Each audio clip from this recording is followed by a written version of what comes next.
All right, we should be ready to go here in just a moment. So excited for this class. I've been wanting to do this class for a while, so I'm glad I finally got a chance to do this. Welcome, welcome.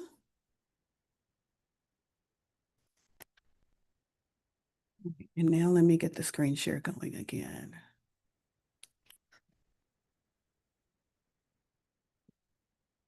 Too many buttons to push, you guys.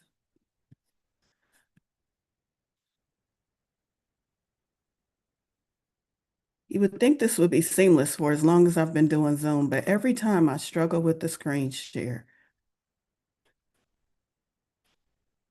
All right.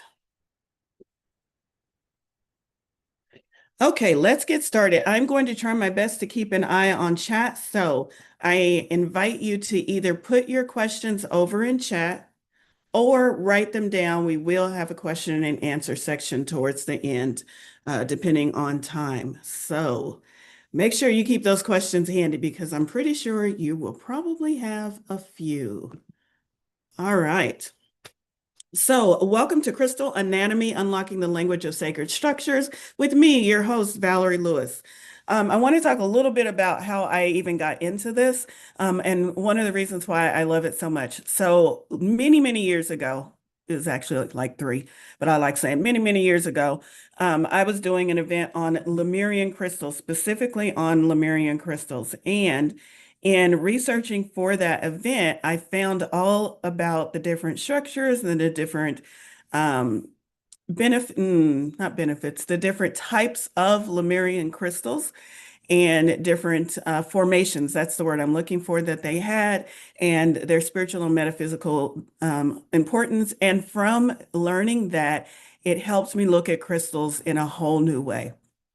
Instead of only noticing the shiny, polished, picture perfect crystals, now I was going into crystal shops and looking at the scruffy ones, the ones that might not be so visually appealing to the eye, because I learned to look at the structure and the formation to see what that crystal might hold. I kind of think of it like digging for buried treasure to see what kind of hidden secrets the crystals hold.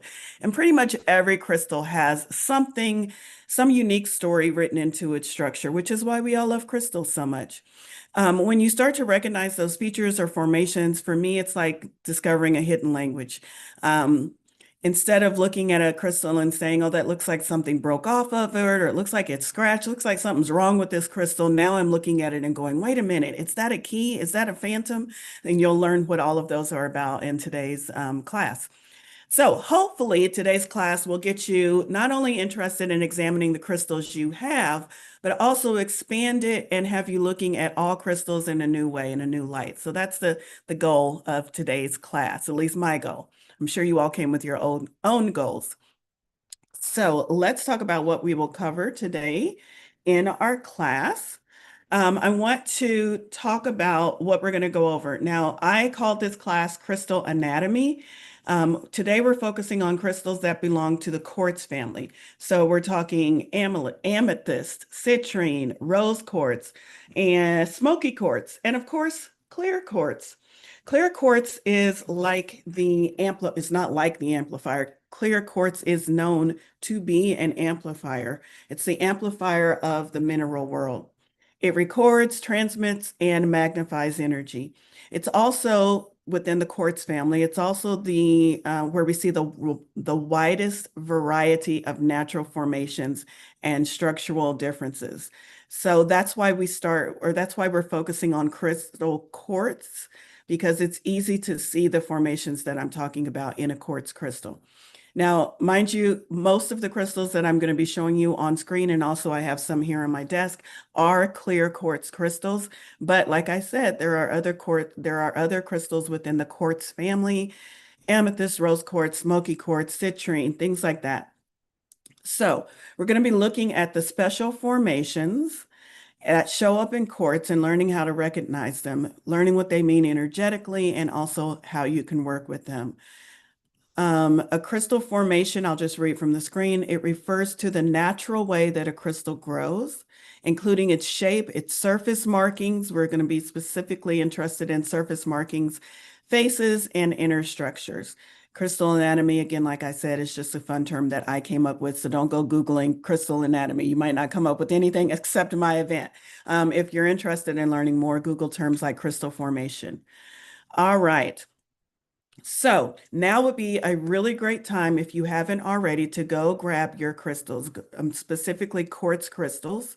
If you have any quartz in your collection, so that we can go through the presentation, you can be looking at your own crystals to see if it has any of these type of formations.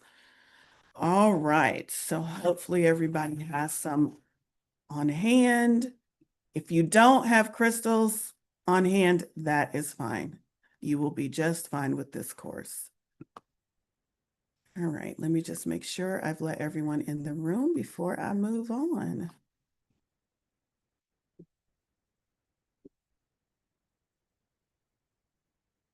Okay, so here are the formations that we will be talking about and covering in today's class. What just happened here to my screen? Sorry about that. One moment, please.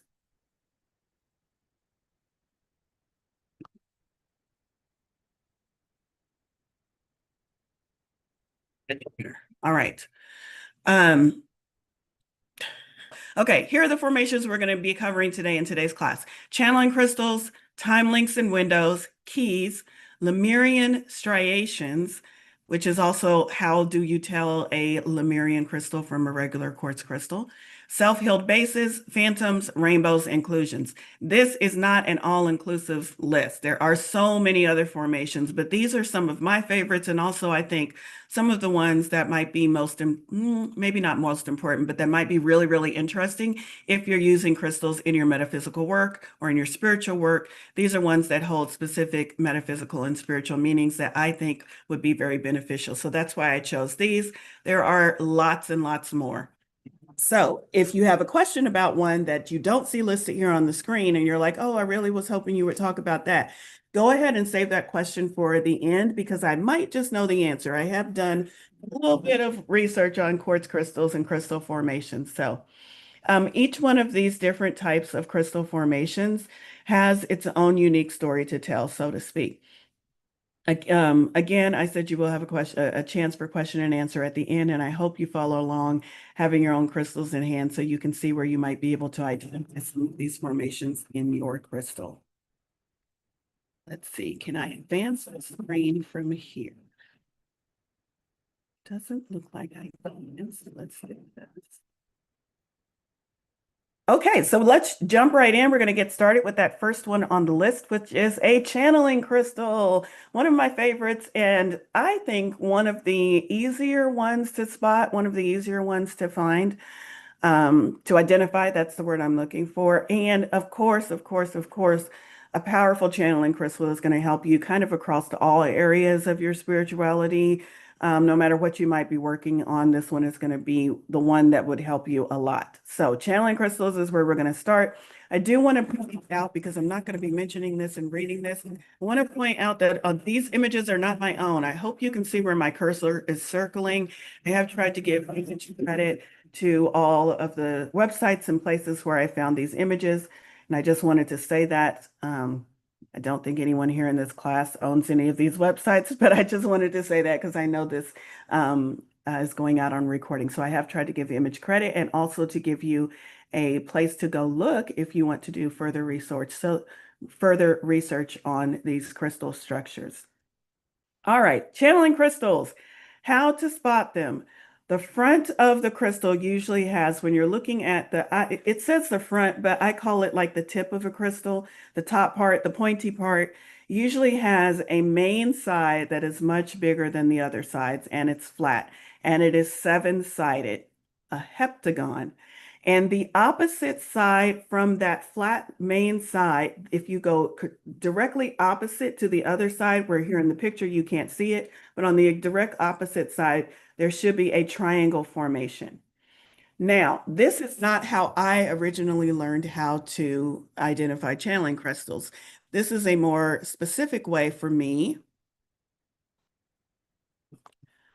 Let me do this. That's not what I'm trying to do. I'm all over the place. This, how I learned how to identify them, let me try to spotlight myself, is this is a channeling crystal. I'm not sure how well this is going to show up on camera, especially since my background is very much the same color as the crystal. But if you can see my flat side, this bigger, larger flat side, it is seven-sided. This is how I learned how to identify them. Is this side, if I hold my finger on it, goes all the way to the point. The next side, which is a very small triangle, I don't think you can see it, but I'm gonna point to it just like you can anyway, which is a very small triangle. I wonder if putting something behind it would let you see it better. Let's see. So there's the flat side. If I turn it, you see that little, it just caught the light. You see that little, tiny little triangle? It's light, it's lit up. Thank you, light. It does not go all the way to the point. It does not touch the point. And then I turn it one more time. We have a larger side. Maybe you can see it. It does go all the way to the top. If I keep turning it, I'm going to find a small, tiny triangle. I don't know if you can see it on camera. That does not go all the way to the top, and another side that does go all the way to the top. The way I learned how to identify crystals is the fact that there are 3 points that go all the way to the top point, and there are 3 smaller sides that are triangles that do not meet the top. So for a long time, that was the only way I identified channeling crystals. However, in my research for this event, I found the additional information that that big flat side also needs to be seven-sided. I don't know what the difference is. I don't know if both are correct. I tend to lean towards intuitively that both ways of identifying it are correct, and that the flat side does not always have to be seven-sided, but you do need to make sure that you have 3 sides that meet the point and 3 smaller sides that are triangles that do not meet the point. That's how I figure out channeling crystals. So this is an example of a channeling crystal as well as the one that we had on the screen. And let me go back to the screen. So now that you've seen one, maybe you can see one in person, maybe you can understand a little bit better. So it shows it here. See how that triangle doesn't meet the top and that triangle doesn't meet the top, but you can't see the back side. So that's how you identify them. That's how you spot them. I hope you're looking at your crystals to see if any of them look like that. And it does not matter on size. It can be big. It can be little tiny crystals. It matters about the formation. So what does this mean? Channeling crystals invite you to channel. It's a connection to higher guidance, clear inner truth, connection to your guides, to anything non-physical, any energies. Also energies. If you're an energy worker, think about using a channeling crystal, specific channeling crystals when you do your energy work instead of just a regular crystal or a crystal that might have some other things.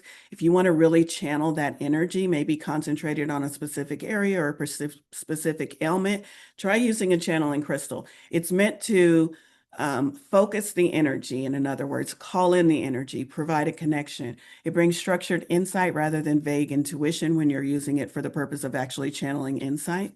But you can also use it to channel energy.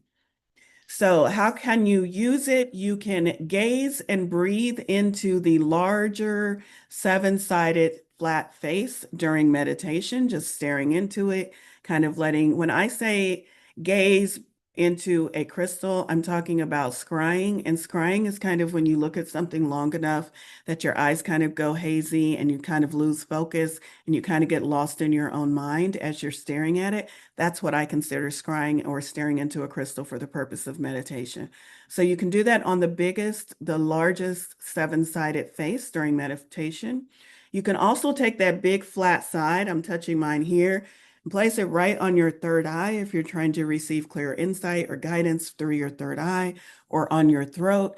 Maybe you're trying to receive a message with clarity and it's a message that you have to relay to someone else. So a channeled message, maybe you're channeling for a group or you're channeling for an individual, on your throat to give that clarity of expression. And then of course, use it anytime you want to enhance your channeling. So that is a channeling crystal. Let's move on. Want to make sure you all are still with me here. All right. Next crystal or crystal type. The next formation we're going to talk about windows and time links. So how to spot them. On the screen, the top one is an example of a window. A window is a diamond or a square shaped. I've never seen them square shaped. They're most closely resemble diamonds. Rotated, a square shape rotated 45 degrees, but it's almost always a diamond. Centered between the faces. This is considered a face, the flat side of a crystal. This is considered a face. This is considered a face. I call these sides, but they're still considered a face, the flat side of the crystal. So when you have an interruption from one face to the face, a window would sit right in between two faces. Windows represent present time clarity. Now, time links are a different form of window. Time links, shown here at the bottom, are more like parallelograms than diamonds. And it depends on which way that parallelogram is leaning, as far as if they are a future time link or a past time link. If it leans to the right, future. If it leans to the left, it's past. Is it looking forward or backwards? It's basically what you're asking yourself. The metaphysical spiritual meanings of these type of crystal formations. A window is your truth mirror, seeing things as they presently are now without any of your biases, seeing the clear truth of what's going on, what you need to know right now in this moment. And using a time link window is timeline work. Are you doing a karmic review, looking to your past, understanding any messages or clarity? Or maybe you're asking spirit, hey, show me why this trauma was part of my life. Show me why I can't get rid of this thing or this pattern. Show me where this pattern came from. Let's keep it positive. Show me where this pattern came from and what are the lessons of this pattern. Maybe hold that crystal, the one that's past facing, and meditate while holding it and ask for that information from the past. Same thing with the future facing. You would use that for visioning, for planning, for trying to set intentions around what you would want to experience in your future. Use them during meditation or journaling. You can place the left link, it's called the left time link. So the one that is past, the one that represents past timelines. Paste that over your heart if you're trying to release and forgive something, especially if you're trying to forgive yourself for maybe some things that you did in your past that you've been saying are errors or mistakes. Place it over your heart and allow yourself to release and forgive. You can also place that forward-facing time link over your third eye, again, asking for clear direction or next steps forward so that you're allowing that information to come to you psychically through your third eye. All right, and again, scrying, you can softly gaze through a time link window, through a regular window or a time link window, and ask for clear seeing for what you need to know right now, if it's just a regular window, past insight, or future guidance. So that's windows and time links. I know I have an example of one here that was a really good example that I want to show you. Let me see, which one is it? It was so good. This one. This one has both windows and time links. I'm gonna try again, y'all. Hopefully I can get this on the screen where you can see it. See that window right there? I'm gonna try to turn it until the light hits it. See it? Oh, there it is.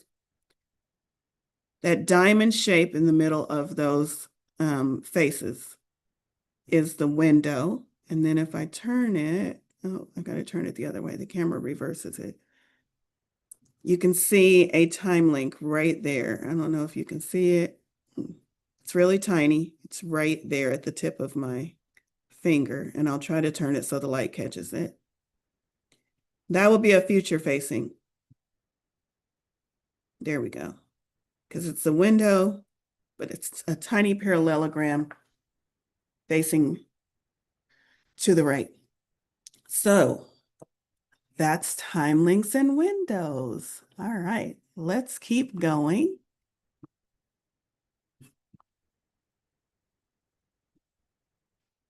Our next one is keys. I love keys. I don't know why, I just love keys. And not necessarily for the metaphysical reason, but just for being able to find them in a crystal. And they just, I don't know, they just feel good. They just light me up. So I'm probably intuitively drawn to those types of messages or whatnot. That's another thing too. As you're looking at your crystals, think about which crystals are your favorite crystals and then look at them and see if they have any of these formations. And I bet you'll be like, oh, well, no wonder that's my favorite. It's got this, and I've been working on this for 6 months.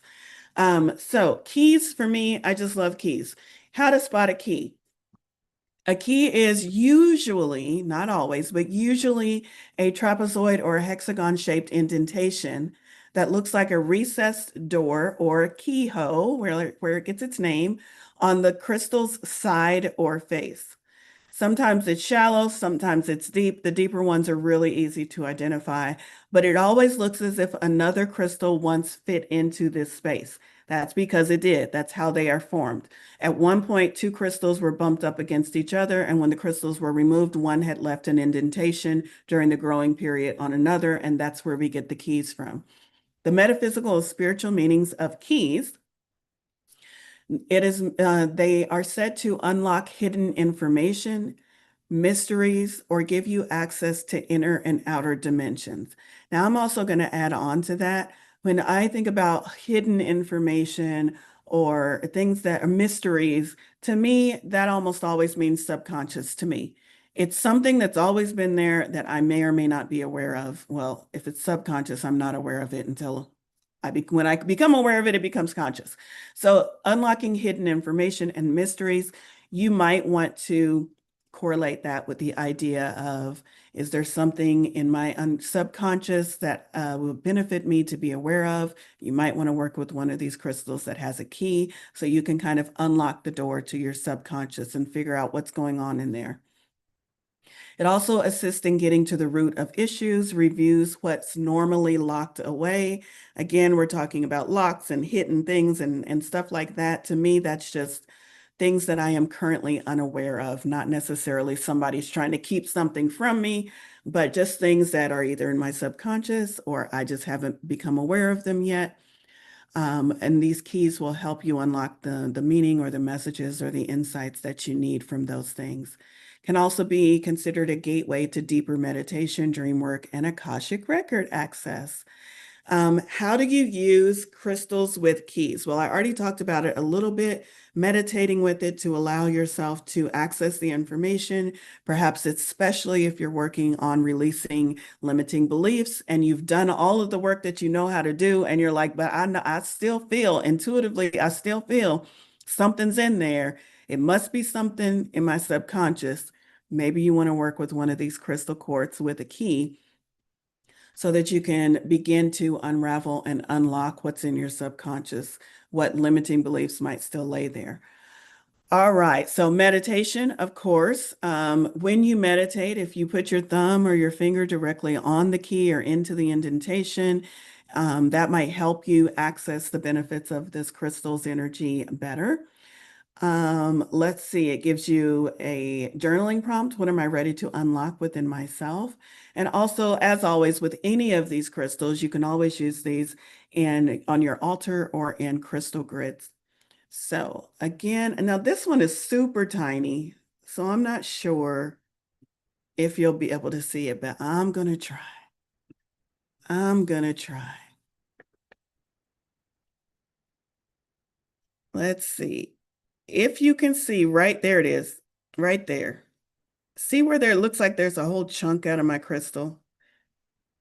If it was clearer on camera, you would be able to tell that that is actually a key because of its formation. It's got clear sides to it. It's got a clear indentation, a clear shape to it.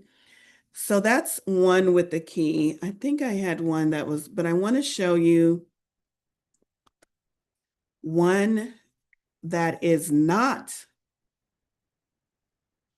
a key, but that might be mistaken for a key. This one is not a good example of it, but maybe you can tell. See how that one is all jagged at the top? Oh, you can't tell on camera.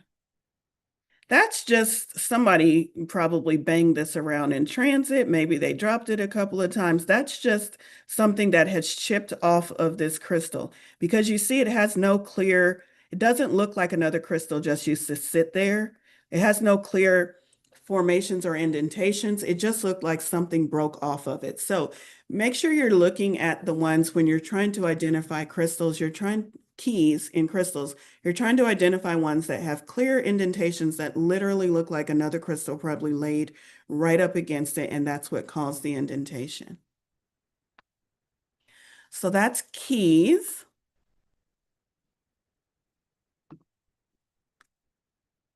And now we get to Lemurian striations. So Lemurian crystals have been very popular of late. It's how I first got interested in finding all about crystal formation. So it is one of my favorite crystals.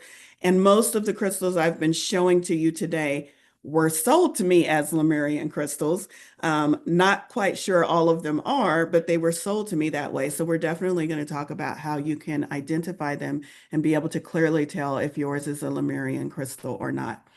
Um, there is quite a bit of debate. Let me just say this. There's quite a bit of debate in the crystal world, and I call it debate. It's not really debate. There's quite a bit of differing views about what makes a Lemurian crystal and what doesn't. A lot of people think it has strictly to do with where was that crystal mined from. However, I've found some Lemurian crystals that say they were mined in certain areas, and so that's why they're Lemurian crystals. And they don't have any of the traits of Lemurian crystals. So I personally do not rely purely on just where was it mined from. Some people do.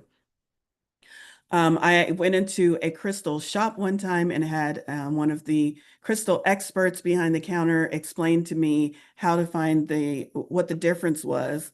And what they said really resonated with me, and that's kind of what I'm going with. Um, a Lemurian crystal is a quartz crystal. It is a quartz crystal. Structurally, when they do the examination of labeling and determining what type of crystal it is, when they pulled these up, they were like, oh, quartz crystals. Oh, but these look different. They have different features and formations on them, but it is still a quartz crystal. So remember that because many quartz crystals can be mistaken for and sold as Lemurian crystals. So what makes a quartz crystal a Lemurian crystal? If you can't tell already based on the picture and the words on the screen, it's the striations. Lemurian crystals have these striations down the side, sometimes called ladders, barcodes, grooves. And I would say the way to tell a Lemurian crystal is when they are pronounced at least as much as this so that I can take a photograph of it and you can see the striations. I have crystals with very, very faint striations. They're there, but they're so faint it makes you question whether or not it's a Lemurian. If you can run your finger down the side of your crystal and feel those striations, it feels ribbed underneath your thumb, it's probably a Lemurian crystal. Those ladders or those striations are considered to be different lines of wisdom, different lines of information that are encoded into the crystal by the ancient civilization of by the ancient civilization of Lemuria, by the Lemurians. Like they took these crystals, they encoded them, and then they put them back into the earth. And we're finding them now at this time of great awakening because they hold information that's going to help us during the awakening and moving forward into what happens after the awakening. That's the Lemurian crystal story in a nutshell. Please, please, please look into it. It's a fascinating story.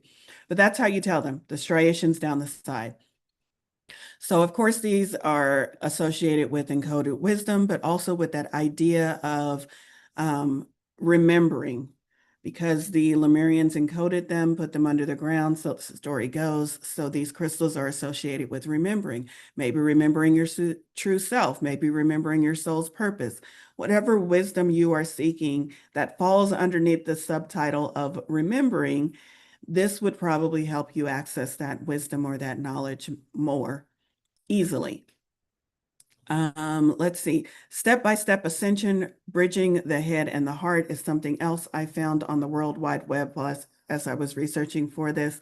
I can kind of see that if you're working on moving from one level to the next, maybe you want to use a Lemurian crystal, making sure that you are focusing on the different layers, the different steps of the ladder. Maybe just slowly moving your finger up if you're trying to move up to a new level, something along those lines. It's read or worked with. It says it's read by rubbing your thumb along the striations while breathing in an intention. That's one way to work with it. That's not how I originally started working with them. I originally just started meditating with them, and I would have my thumb on the side that was the most striated, and I would just do this as I was meditating, or sometimes as I was relaying messages that I wanted that additional guidance from. So that's one way I like to use it. If you have a Lemurian crystal, it is said that by placing your thumb on the striations and rubbing it, that's how you activate it. So that's another way too, because maybe you're not using your crystals for meditation. Maybe you're using your crystals in your purse, or maybe you have it sitting out on your reading table or somewhere in your home. If you want to activate it, maybe try rubbing the striations to see if you can feel the energy more intensely. So let's see. This is good for records work, Akashic records work. Group coherence, that's a new one for me. And heart-led guidance, definitely heart-led guidance, because the Lemurians were known for that type of energy. All right, so that's what we have. Is there anything else I want to say about Lemurian crystals? I have several. At one time I was selling them, so I have quite a few all over the place. I'm trying to see if I can find one with really good striation. Oh yeah, this is a good one. Okay. This one, can you see it? Yeah, you can see it if I turn it. See the striations on that side? Oh, it's so pretty. This one is also, if I am correct, yes. This one is also a channeling crystal. So a Lemurian crystal with striations and a channeling crystal. And as you go through your own individual crystals, hopefully you will notice that not one crystal holds just one property or one structure formation in it. This one also has a key. This one is a channeling crystal. And what did I just say? And it's got the Lemurian striations down the side. So your crystals can have several different purposes. Very powerful, making them very, very, very powerful. All right, let's go back to the screen share. We're getting through this a lot quicker than I thought. Um, any questions yet? And I'm going to ask you to put them in chat just so that we have them ready to go when we get towards the end of this presentation. Self-healed bases is our next one. Now, I will admit, self-healed bases is not one that I am really good at identifying, because to me, a lot of the bases look the same, and it's really hard for me to tell which one is self-healed and which one is just how it was naturally mined and how it was naturally came out of the ground. So we're going to try.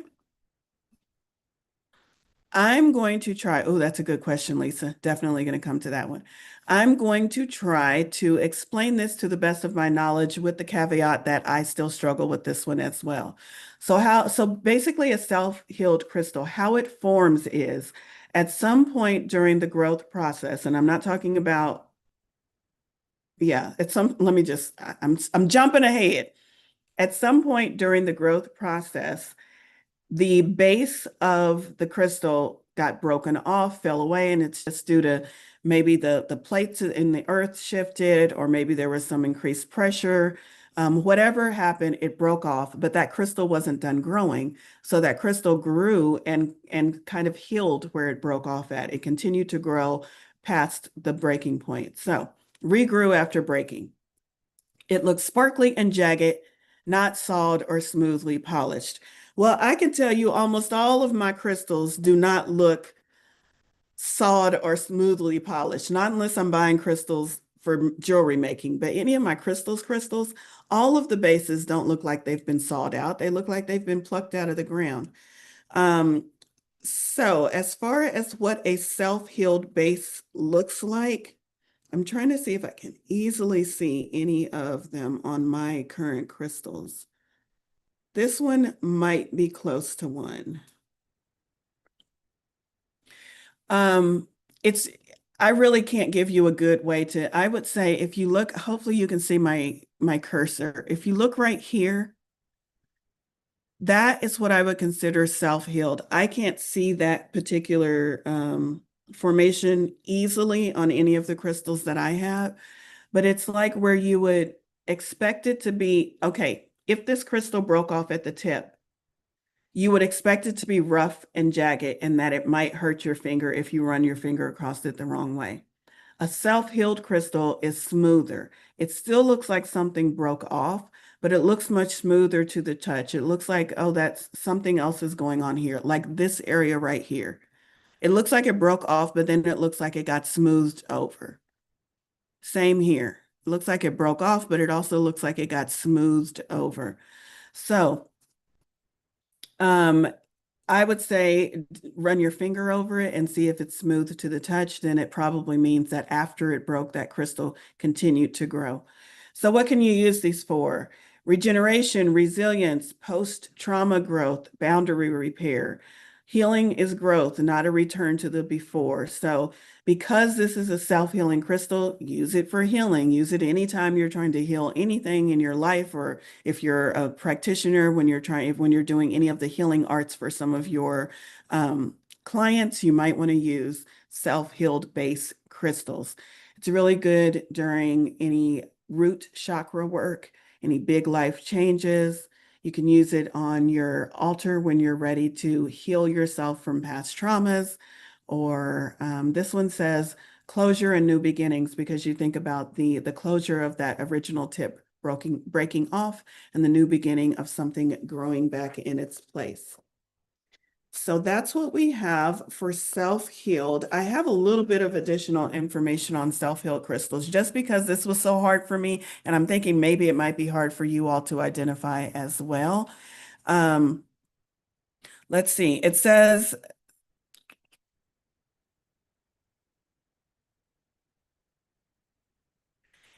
they can be identified by moving them around in various angles in the light, because the surface that is self-healed should have subtle triangular formations covering the area. Again, very hard for me to see. If you're good at seeing it, excellent. Some of these crystals heal or continue to grow to the point that they often, not often, they sometimes even form a second termination, I should say. Whereas if this crystal was growing and then it broke and then it started healing on this end, sometimes it will form a second termination, a second tip, to where you would have a double terminated crystal. So some double terminated crystals are actual self-healed crystals that have formed a second tip after they began the healing process. How do you identify that? I don't know, with the magnifying glass. No, I'm sure you can tell some kind of way that it doesn't look like a normally formed double terminated crystal. But I haven't seen one in the wild, so I couldn't tell you exactly. I just know that they say they exist. So self-healed bases, that one is probably one of the most difficult for me to identify. I know I have some. I can only identify them when they're very clearly smoothed over on one end. I kind of think this one might be one, but I'm not entirely sure. Anyway, I feel like I'm rambling on that. The reason why I put it in here again is because I feel like it is one of the stronger crystals, especially because we are always in the metaphysical world talking about healing ourselves from trauma, healing old wounds, healing ourselves from patterns, just healing in general, healing from life, from grief. So having a self-healed base crystal might assist you with that journey.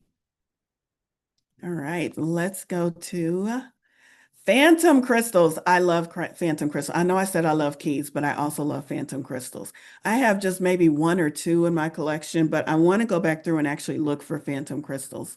So phantom crystals, as you can see, are ghost-like outlines of earlier crystal points inside the main crystal, often layered.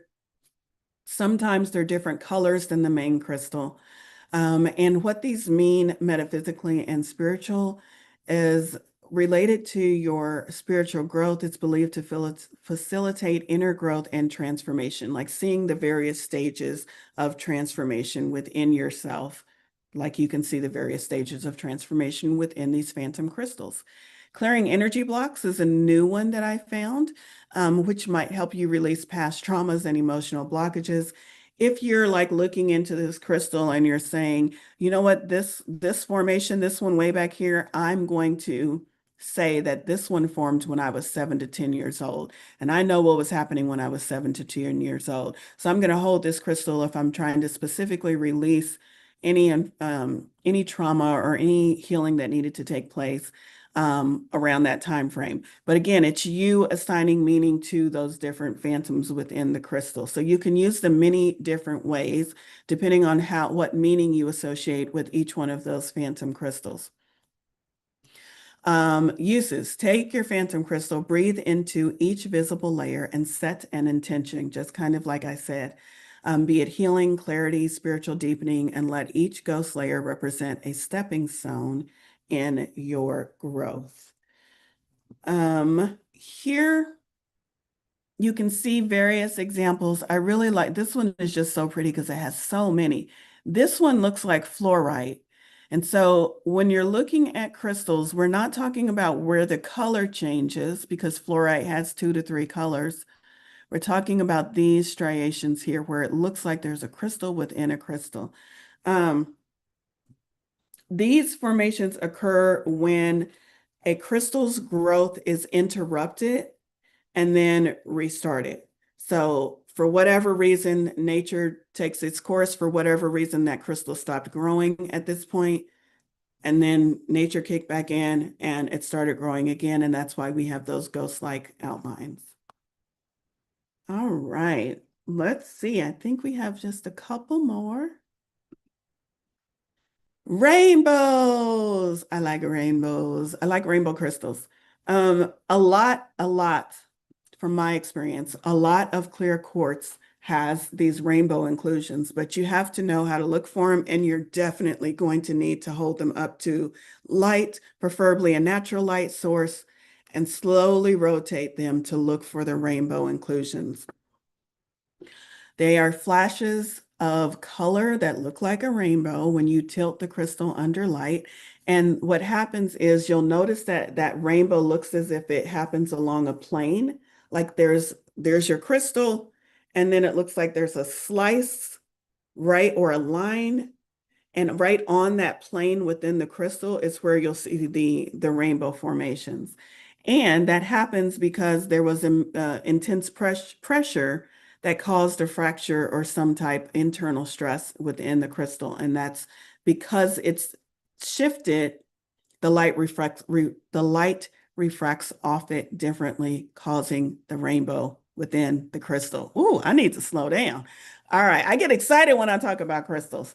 So that's how we have the rainbows within the crystals, the metaphysical meanings of rainbows: joy, hope, the things that you would expect to be associated with seeing a rainbow.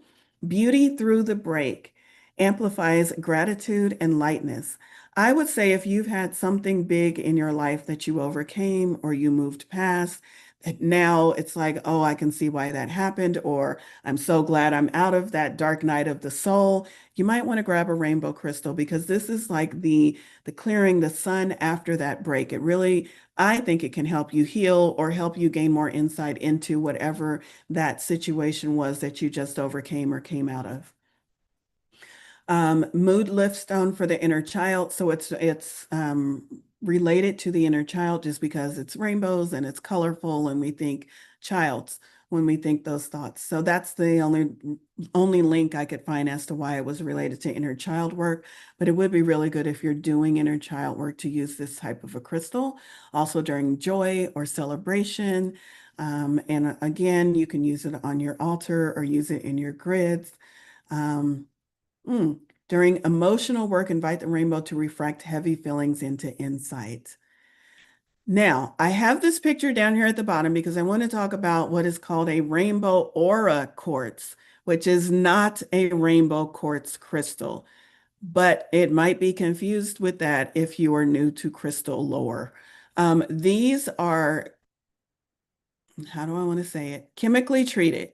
This is a layer on top of a clear quartz crystal. This is not naturally forming. This is a coating, something put on top of the crystal. And it does make it look rainbow and make it look really pretty. I like them a lot, but they are not the same as rainbow formations within a quartz. So just wanted to put that up there because if you go out there and you search for rainbow quartz, you'll probably get a lot of photos like this. All right, let's move forward. Oh, I think this is our last one. We moved through that real fast. All right. So inclusions. So we will have a lot of time at the end if you all have different types of crystals that maybe I didn't cover that you want information on or questions about your crystals. We'll have time to cover that during the question and answer. But let's talk about inclusions. I like inclusions as well. I keep saying, oh, I like this one. Oh, I like this one. I like them all. Yeah, I was almost late to today's event because I was going through all my crystals trying to pick out examples. And I was like, oh, I haven't seen this crystal in a while. I haven't seen this crystal in a while. And I got too involved in playing with my crystals. But inclusions. So let's talk about inclusions. These are visible guests inside quartz. Just like the name says, it's an inclusion of something inside your quartz. Um, as quartz crystal is considered to be an amplifier, then the inclusions add to that amplification. It gives it its signature energy or its signature kind of focus. So let's talk about the different popular types of inclusions. There are many. These are just a few.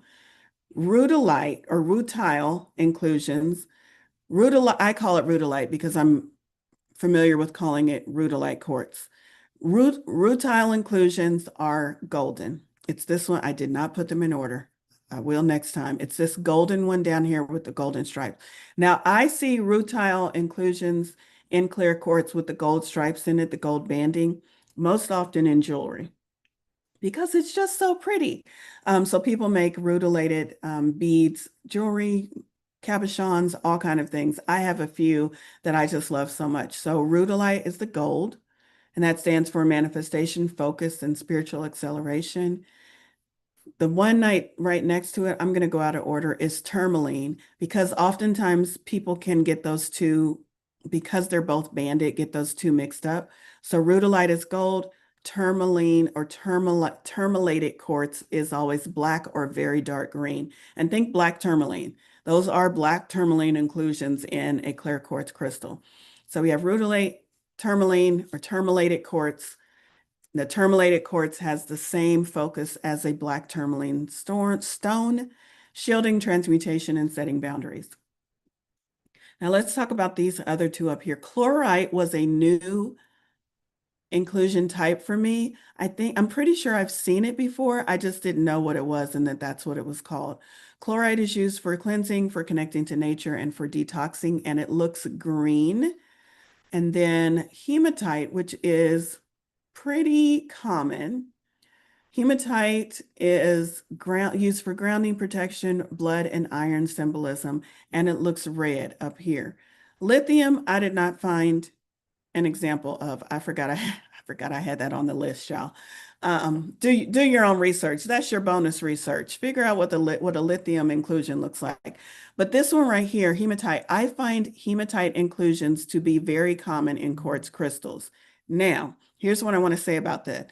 This is a very pretty picture of hematite inclusions. Most often, they will not show up that red. It will be like a reddish brown. You'll pick your crystal up, you'll look at it, and it'll look like a dirty crystal. And it's probably the crystals that you will toss back in the bucket and say, I don't want to take that crystal home. It's usually around the base, it's usually around the bottom, and it usually just looks like a dirty crystal. No matter what you do to clean it, it's not going to come out because the inclusions are within the crystal structure. And it looks usually not that bright, pretty red. It's usually like a darkish, brownish red. But if you find those inclusions, now you know, oh, that's not a dirty crystal. Oh, that's not an ugly crystal. Oh, that's a crystal I can use for grounding, protection. And anytime I might be doing some work, maybe it's healing work, maybe you're a Reiki practitioner or you work more along the medical side, and maybe you're trying to help someone with iron deficiency. That might be a crystal you want to grab. So hematite, I like talking about that one a lot because it shows up very, very often, but it doesn't show up as pretty as that picture. All right. Uses.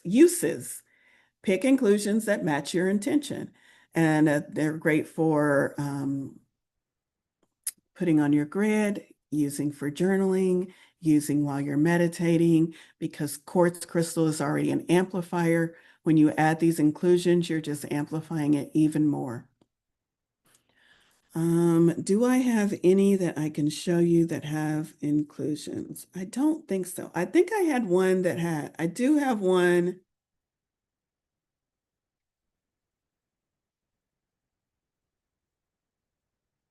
Um, nope, not really.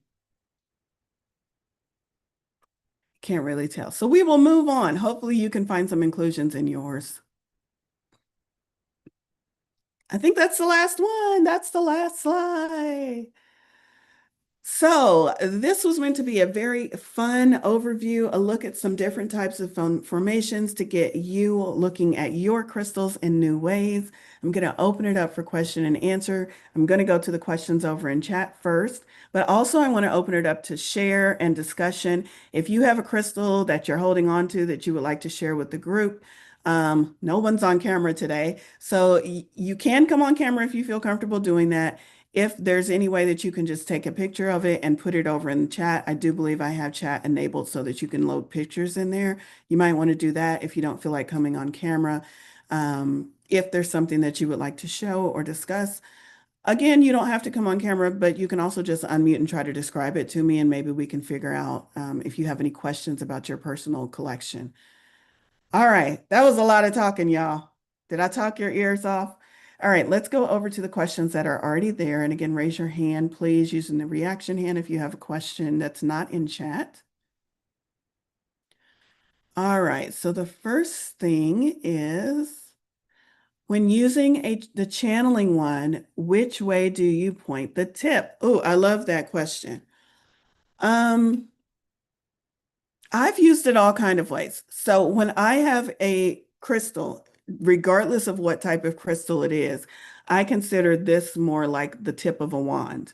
This is the end that I'm either going to receive through or the end that I'm going to express out of. So that's how I've always viewed my crystals, which means when I'm working with a channeling crystal, depending on the purpose and what I'm using it for, this is what I consider the point that I'm going to channel and send that energy out of. So sometimes when I'm trying to receive information, I'm pointing that right at myself, maybe even right at my third eye, because I want the information to come in through the crystal and then be directed at me. Other times when I'm channeling messages, a lot of times that crystal will be pointed outwards or pointed away from me because the messages, yes, they're coming down through me, but I want them to clearly be translated and transmitted out. So I will usually point the channeling crystal in the direction that the messages are going. If I'm speaking or if I'm offering something across Zoom, it's usually on my desk pointed towards the computer and not pointed towards me. Does that answer your question, or do you have any follow-up questions? Feel free to unmute yourself if you have any questions about channeling crystals. Hi. I remember a little bit earlier you had it at your throat, but I couldn't tell how you were holding it. Okay, great. So this flat side, you can see it on this one. That flat side is really big and it's bigger than all of the other flat sides.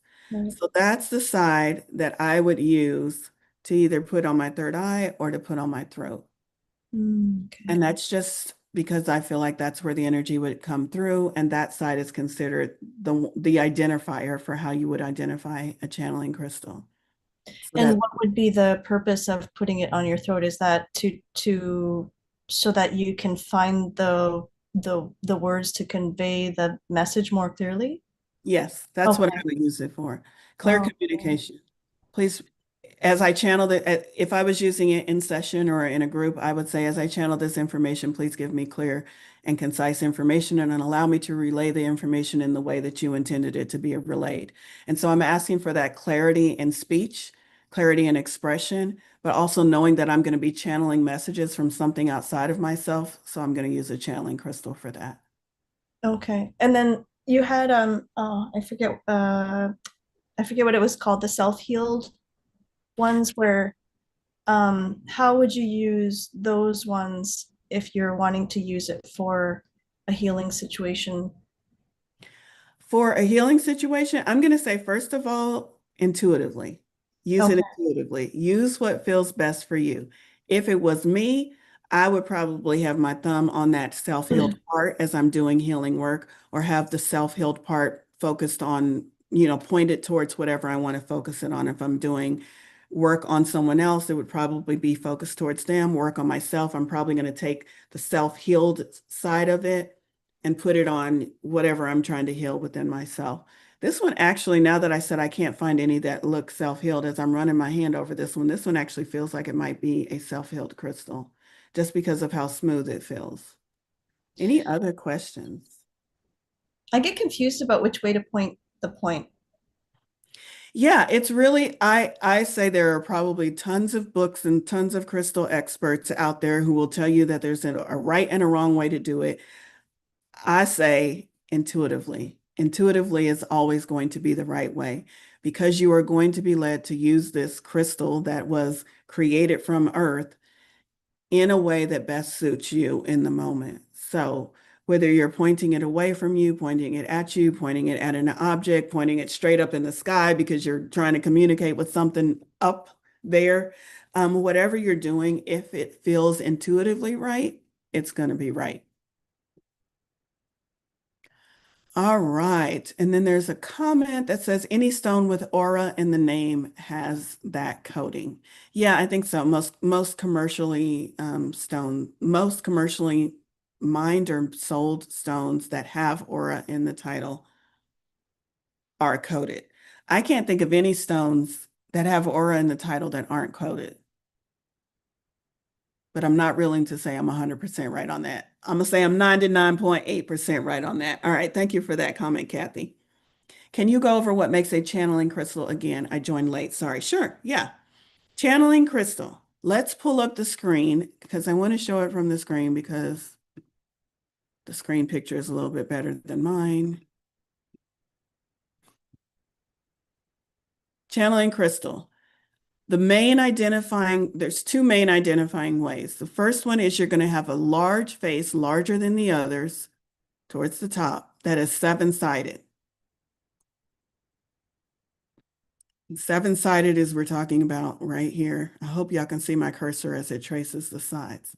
Now, I will say on my channeling crystals, you have to look really, really good. So don't toss it because you're counting six and you're like, man, this fits everything else, but it doesn't look like a channeling crystal, but it doesn't have seven sides. I think it probably still is, because look at this one.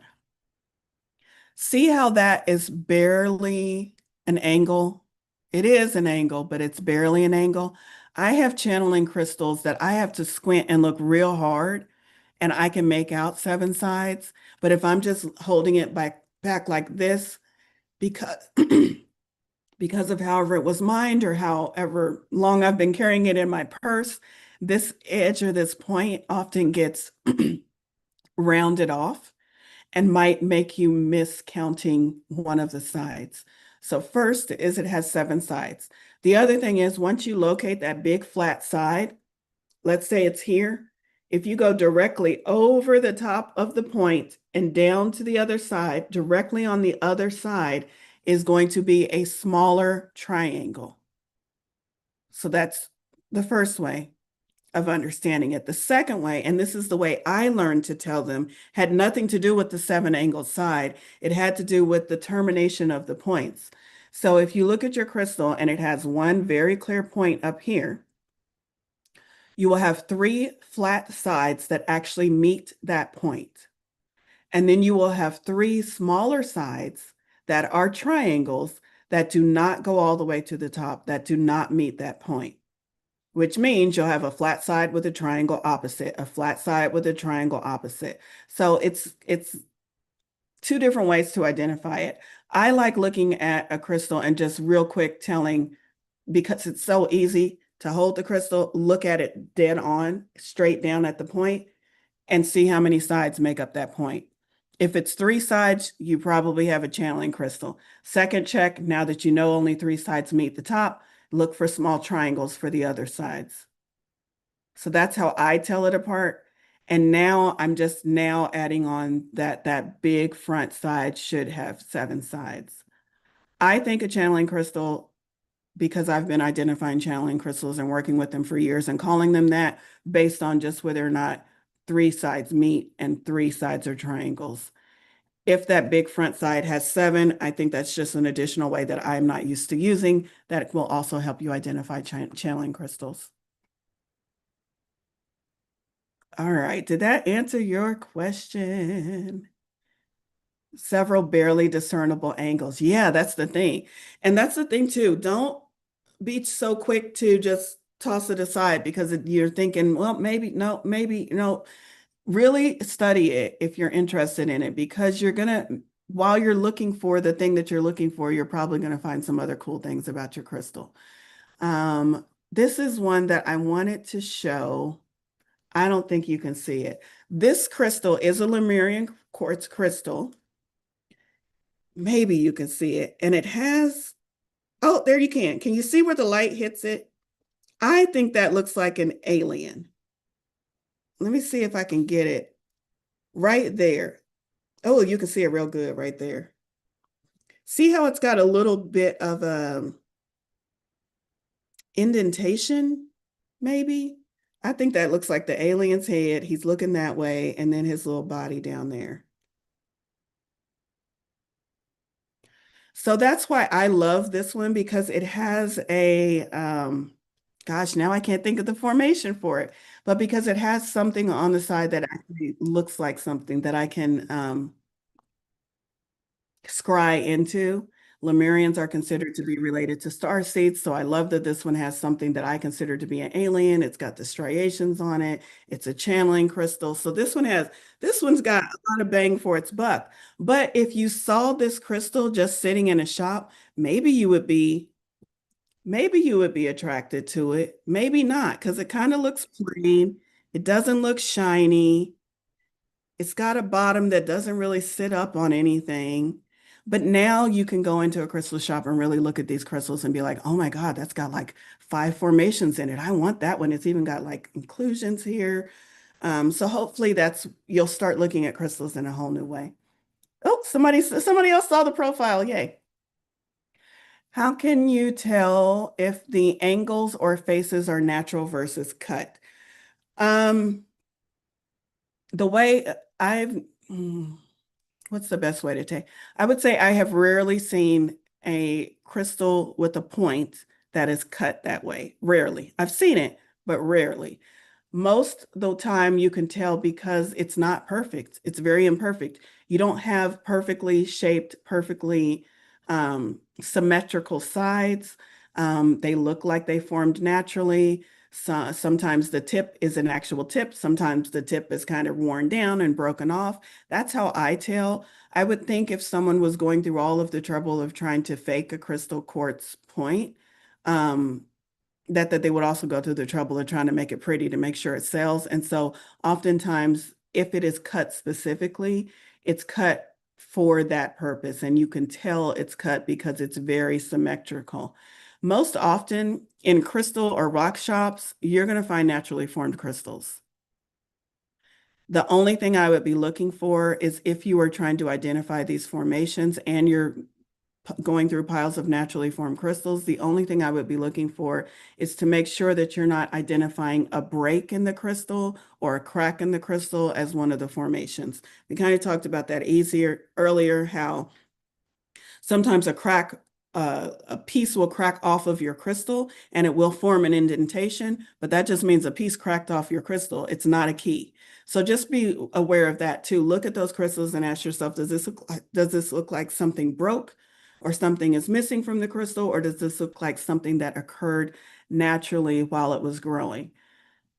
Another way to answer that question is practice, practice, practice. Get used to going into crystal shops. And even if you're not buying the crystals, get used to picking them up and looking for the things. You will begin to notice which ones look natural and which ones look cut. Although I can tell you, it's very rare to go into a crystal shop and see one that is specifically cut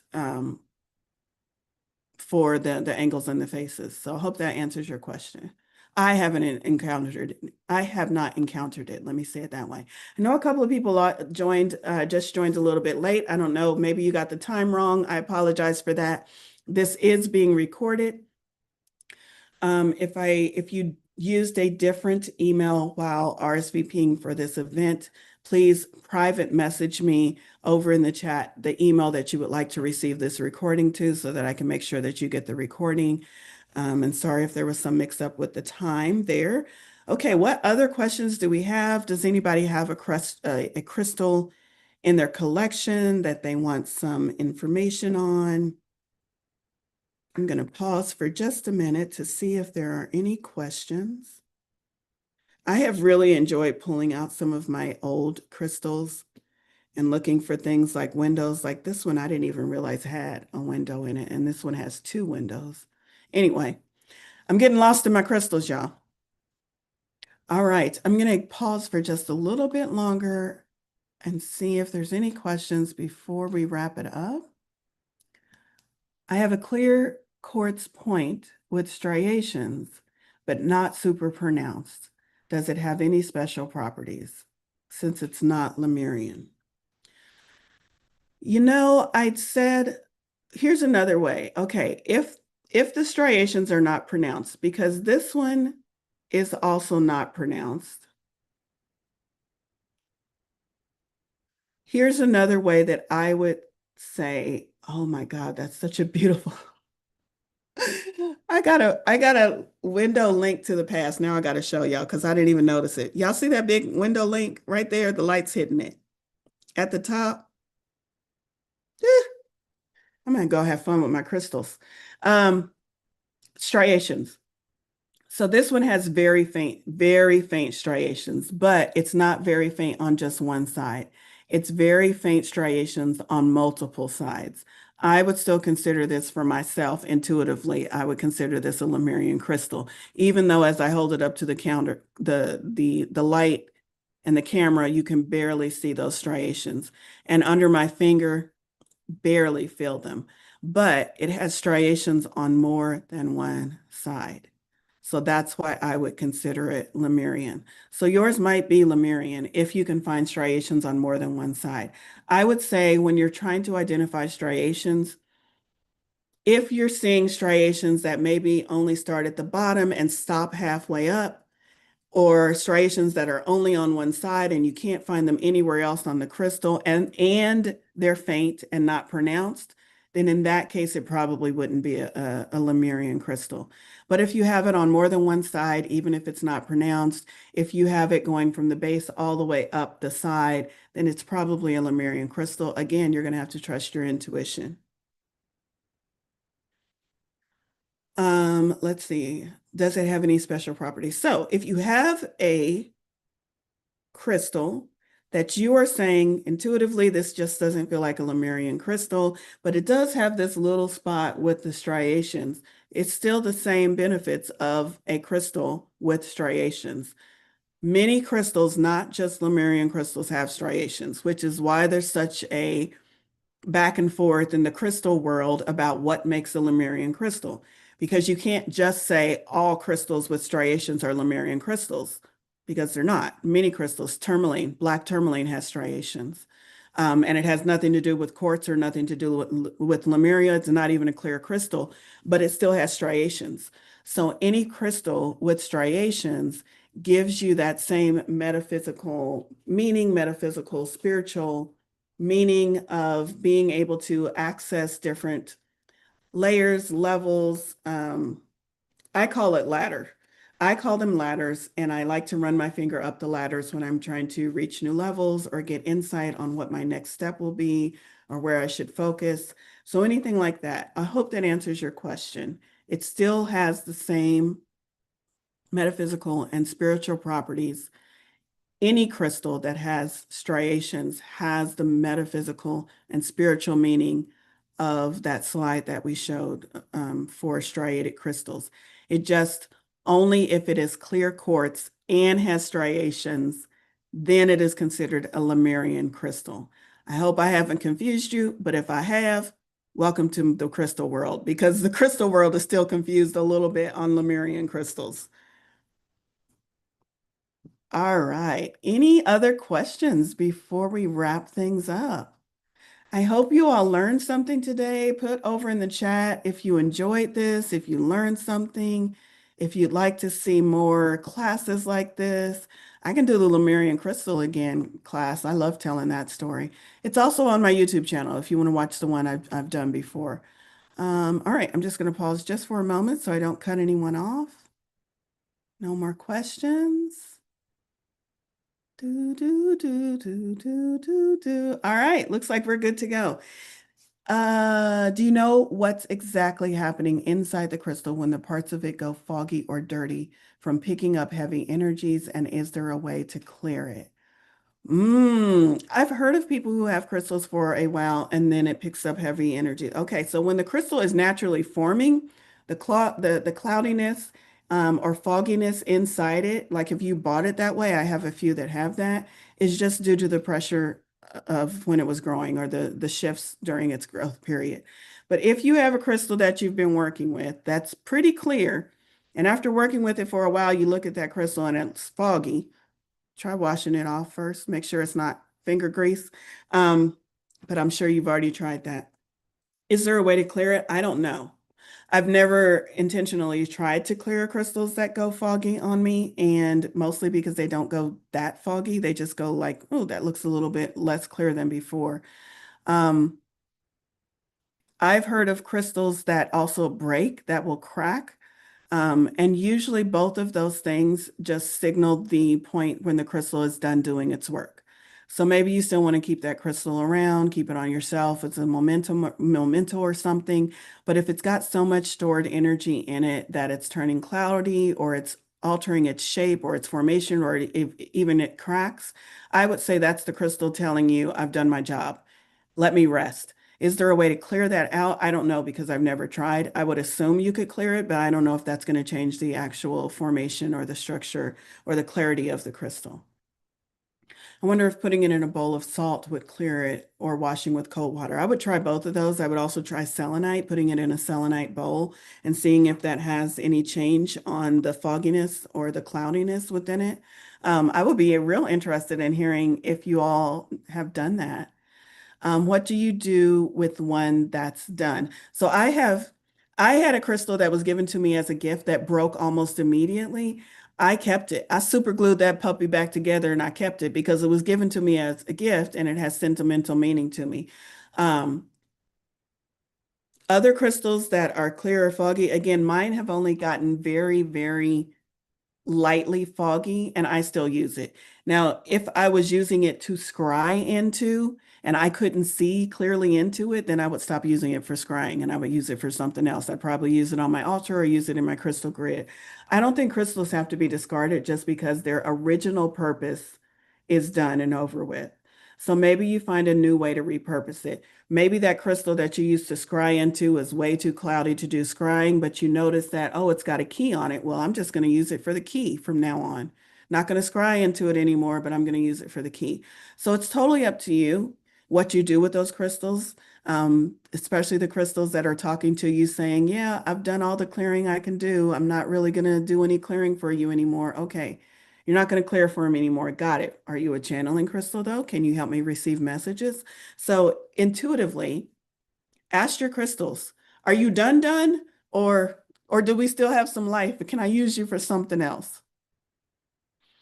All right. Thank you so much, everyone. Thank you for all your questions. This has been lovely. This has been fun.